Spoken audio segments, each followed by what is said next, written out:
오늘 우리에게 주신 하나님 말씀 고린도전서 14장 1절에서 5절입니다. 고린도전서 14장 1절에서 5절, 신약성경 279페이지에서 280페이지에 있습니다. 고린도전서 14장 1절에서 5절 같이 읽겠습니다. 사랑을 추구하며 신령한 것들을 사모하되 특별히 예언을 하려고 하라. 방언을 말하는 자는 사람에게 하지 아니하고 하나님께 하나니 이는 알아듣는 자가 없고 영으로 비밀을 말함이라. 그러나 예언하는 자는 사람에게 말하여 덕을 세우며 권면하여 위로하는 것이요, 방언을 말하는 자는 자기의 덕을 세우고 예언하는 자는 교회의 덕을 세우나니 나는 너희가 다 방언 말하기를 원하나 특별히 예언하기를 원하노라. 만일 방언을 말하는 자가 통역하여 교회의 덕을 세우지 아니하면 예언하는 자만 못하니라. 아멘. 오늘 새벽에 예배하시는 은혜가 우리 성도님들께 함께 하시기를 예수님 이름으로 축복합니다. 아멘.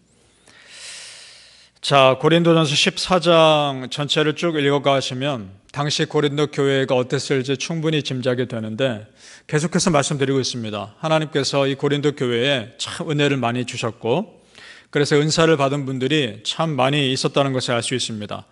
특별히 지금 오늘 은사를 보면 방언 통역, 예언 이런 은사들이 나옵니다. 그 중에서 고린도 교회에 월등하게 방언을 말하는 성도님들이 많았던 것 같습니다. 그렇지 않으면 이렇게 방언에 대해서 자세하게 말씀할 리가 없죠. 우리 27절과 28절을 보시기 바랍니다. 27절과 28절입니다. 14장 같이 읽어볼까요? 시작. 만일 누가 방언으로 말하거든 두 사람이나 많아야 세 사람이 차례를 따라 하고 한 사람이 통역할 것이요, 만일 통역하는 자가 없으면 교회에서는 잠잠하고 자기와 하나님께 말할 것이요. 아멘. 자, 이 말씀을 통해 추측할 수 있는 것이 있습니다. 고린도 교회 안에 방언의 은사를 가진 분들이 무질서하게 방언을 사용했던 것 같습니다. 그래서 지금 바울 사도가 질서를 잡고 있는 겁니다. 자, 어떤 것이냐 하면 방언을 하는 것으로 인해서 방언하지 못하는 사람들을 무시했거나 아니면 차별했거나 그런 뭔가가 있었을 겁니다. 그래서 바울 사도가 질서를 잡아줄 필요를 느낀 거죠. 그런데 여러분, 여기서 오해하지 말 것이 있습니다. 방언 기도 자체는 전혀 문제가 안 됩니다. 18절을 보시면 바울 사도 본인이 방언 기도를 많이 하는 것을 하나님께 감사하고 있습니다. 방언 기도 자체는 전혀 문제가 되지 않고 문제는 방언 기도를 하는 분들이 교회의 덕을 세우지 못하는 그것이 문제였던 겁니다. 좀 그것을 말씀하고 있죠. 바울이 이러한 고면은 방언 기도가 어떠한 건지를 알면 이해됩니다. 이 기도는요, 하나님께 내 영이 하는 은밀한 기도입니다. 우리 14절 말씀 보시기 바랍니다. 14절 제가 읽겠습니다. 내가 만일 방언으로 기도하면 나의 영이 기도하거니와 나의 마음은 열매를 맺지 못하리라. 아멘. 자, 영이 기도하는 겁니다. 그런데 뒤에 말씀이 무슨 말씀인지 이해가 안 될 수 있습니다. 나의 마음은 열매를 맺지 못한다. 이거 무슨 말씀일까? 방언을 했을 때 통역하는 은사가 없으면 내가 하는 방언을 나도 무슨 말인지 모릅니다. 그러면 이 방언 기도가 실제 내 삶에 어떻게 영향을 끼치는지 알 길이 없다는 겁니다. 그 말입니다. 방언 기도는 성격상 하나님께 올려드리는 내 영의 은밀한 기도인 겁니다. 자, 2절을 다시 한번 보시기 바랍니다. 2절 말씀 제가 읽겠습니다. 방언을 말하는 자는 사람에게 하지 아니하고 하나님께 하나니 이는 알아듣는 자가 없고 영으로 비밀을 말함이라. 아멘. 자, 우리 성령님께서 말할 수 없는 탄식으로 우리 성도님들을 위해 중보기도 하심을 믿으시죠? 그 성령님의 은혜에 내 영이 반응하는 겁니다. 아주 깊게 반응하는 것이 방언기도입니다. 그래서 방언기도를 충분하게 하고 나면 어떤 느낌이 드시나요? 내 영이 꽉 찬 느낌 들지 않으시나요? 그 성령님의 은혜에 내 영이 반응하기 때문에 그렇습니다. 굉장히 든든하죠. 그리고 꽉 찬 은혜를 느낍니다. 하나님과 나의 일대일의 기도 가운데 아주 유익한 기도가 방언 기도입니다. 그러니까 오늘 말씀은 무슨 말이냐? 방언 기도 하지 말라는 게 아니고, 이것이 잘못됐다는 것이 아니고, 공동체가 공동으로 기도할 때는 알아들을 수 있는 말로 기도하는 게 유익하다는 것입니다. 이런 거죠. 대표 기도하는 분이 앞에 나와서 기도할 때 그걸 방언 기도 해버리면 회중들이 아멘으로 화답할 수가 없는 거 아닙니까? 무슨 기도인지 모르니까. 그럴 때는 알아듣는 기도를 하는 것이 유익한 것이죠. 당연한 것이죠. 그래서 바울 사도는 권면합니다. 신령한 것을 사모하되 더욱 예언하기를 사모하라 라고 말씀합니다. 예언은 알아들을 수 있는 말로 하나님 말씀을 선포하는 것이기 때문에 그렇습니다. 그리고 5절 말씀 보겠습니다. 나는 너희가 다 방언 말하기를 원하나 특별히 예언하기를 원하노라. 만일 방언을 말하는 자가 통역하여 교회의 덕을 세우지 아니하면 예언하는 자만 못하니라. 아멘. 그런 맥락인 겁니다. 이 말씀을 제대로 이해하기 위해서 당시 배경을 이해할 필요가 있습니다. 자, 여러분, 바울 사도가 활동했던 시대, 사도들이 활동했던 시대는요, 지금 우리가 가지고 있는 이 성경 66권이 정해지지 않았을 때입니다. 그리고 성경 말씀이 그 하나님의 사람들에게 폭포수처럼 부어지던 그런 때입니다. 그러니까 그 시대는 굉장히 예외적인 시대이고 특별한 시대입니다. 그런 시기를 거쳐서 성경 66권이 우리의 손에 주어진 겁니다. 자, 그럼 우리에게 지금 이슈가 하나 있죠. 지금 이 시대에 예언을 하는 사람이 있다라고 말하면 우리가 어떻게 받아들일 것인가 라는 것입니다. 지금 만약에 누군가 예언을 한다, 하나님의 역사 그 사람에게 특별히 임재해서 예언을 한다라고 했을 때 우리가 어떻게 해야 될까요? 지금은요, 우리에게 주어진 이 성경 말씀 가지고 분별하셔야 합니다. 지금은. 예언한다고 해서 여기저기 쫓아다니는 것은 위험할 수 있다는 말입니다. 사도 시대도 사실은 마찬가지였습니다. 요한 1서 4장 1절에 보면 이런 말씀이 있습니다. 사랑하는 자들아, 영을 다 믿지 말고 오직 영들이 하나님께 속하였나 분별하라. 많은 거짓 선지자가 세상에 나왔습니다. 아멘.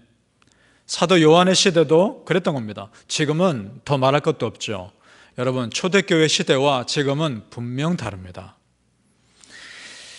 지금 이 시대에 그런 은혜들이 있을 때 특별히 분별해야 되는데요. 초대교회 시대에는 모든 것이 다 처음이었습니다.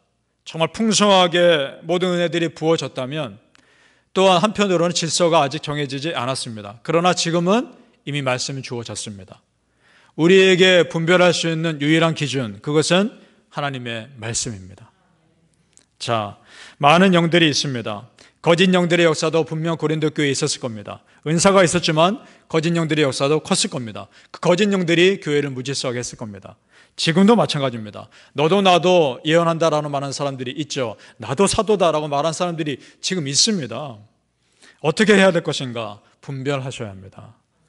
그 분별할 수 있는 가장 좋은 방법 다른 거 없습니다. 여러분, 성경 말씀 많이 아셔야 합니다.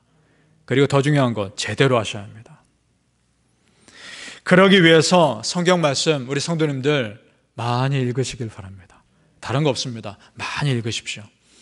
그리고 이 새벽에 선포되고 또 주일에 말씀이 선포될 때 여러분이 읽으신 성경 말씀, 그것을 내 것으로 아멘으로 받아들이시길 바랍니다. 사랑하는 성도님들, 이미 우리에게 충분히 주신 이 성경 말씀 통해서 지금 이 세대를 참으로 분별할 수 있는 은혜가 여러분에게 있기를 예수님 이름으로 축복합니다. 자, 많은 은사들 중에서 어떤 것도 뛰어난 은사는 없습니다. 그러나 가장 우선되는 은사는 있습니다. 그것은 사랑입니다. 사랑이 뛰어난 은사라기보다는 가장 기본인 은사인 겁니다. 만약 질서 있게 모든 은사가 다 사용되면 다 소중한 겁니다. 우리 33절 말씀 보겠습니다. 33절. 하나님은 무질서의 하나님이 아니시오 오직 화평의 하나님이시니라. 아멘. 거기까지 봅니다. 자, 여러분 잘 보세요. 흐름상 보면 하나님은 무질서의 하나님이 아니시오 질서의 하나님이시라라고 말하는 게 맞는 것 같은데 그렇게 말씀 안 하시고 하나님은 무질서의 하나님이 아니시오 화평의 하나님이시라 이렇게 말씀하고 있다는 겁니다. 자, 이것이 무슨 말씀일까요? 교회에서는 강압적으로 질서를 유지하는 것이 아닙니다. 교회에서는 서로 존중하고 서로 사랑하고 서로 화평하면서 은혜의 질서를 유지하는 것이 교회인 겁니다. 이것이 믿는 자들이 가지는 품격입니다. 우리 39절과 40절을 같이 읽어보죠. 바울 사도가 이 두 구절로 정리하고 있는 겁니다. 39절, 40절 시작. 그런즉 내 형제들아 예언하기를 사모하며 방언 말하기를 금하지 말라. 모든 것을 품위 있게 하고 질서 있게 하라. 아멘. 이것이 결론입니다. 저는 우리 성도님들이 이런 칭찬 받으셨으면 좋겠습니다. 아, 저분은 참 품위 있으시다. 저분은 참 품위 있고 멋진 신앙인이시다. 이런 말씀 들으실 수 있기를 축복합니다. 여러분, 크리스찬으로서 흔들리지 않는 깊은 영성과 참 품위는 깊이 있는 말씀 묵상에서 나오는 겁니다. 하나님과 나의 깊이 있는 말씀 묵상이 자연스럽게 나를 품위 있게 만들어 주시는 겁니다. 크리스찬의 영적인 버팀목은 오직 말씀인 줄로 믿습니다. 그 말씀이 내 안에 딱 중심을 잡고 있으면요, 절대 흔들리지 않습니다. 우리 예수님 광야에서 시험을 한번 생각해 보십시오. 마귀가 그렇게 공격하죠. 근데 예수님께서 말씀으로 이기십니다. 말씀으로 이기실 때 화가 나서 이기신 것이 아니었습니다. 차분하게 조목조목 말씀으로 따져가며 대적하십니다. 이것이 예수님께서 우리에게 주신 믿는 사람의 품위인 겁니다. 에베소서 2장 10절에 이런 말씀이 있습니다. 우리는 그가 만드신 바라. 아멘. 여기서 만드신 바라라는 말은 그의 작품이다 이런 뜻입니다. 우리 성도님들, 여러분은 하나님의 작품입니다. 이미 세상과 비교할 수 없는 품격이 여러분 안에 있습니다. 믿습니까? 우리 성도님들, 세상이 함부로 하지 못할 그 거룩한 품격이 여러분의 삶에서 자연스럽게 흘러나오시기를 예수님 이름으로 축복합니다. 아멘. 기도하겠습니다. 아버지 하나님, 감사합니다. 세상이 감당 못할 우리 하나님의 품격, 믿는 자로서의 예수님이 보여주신 그 품위가 우리의 삶에 자연스럽게 흘러나올 수 있게 하여 주옵소서. 아, 저분은 참 멋진 분이다. 저분은 참 품위 있는 분이다. 우리가 그렇게 누구 말할 수밖에 없는 그런 믿음의 삶을 살아가게 하여 주옵소서. 아버지 하나님, 우리 안에 하나님이 주시는 은혜가 흘러넘치게 도와주시고 자연스럽게 우리의 삶을 통해 예수님의 모습이 보여지는 그런 은혜가 우리 성도님들의 삶에 흐르게 하옵소서. 축복하며 예수님 이름으로 기도합니다. 아멘.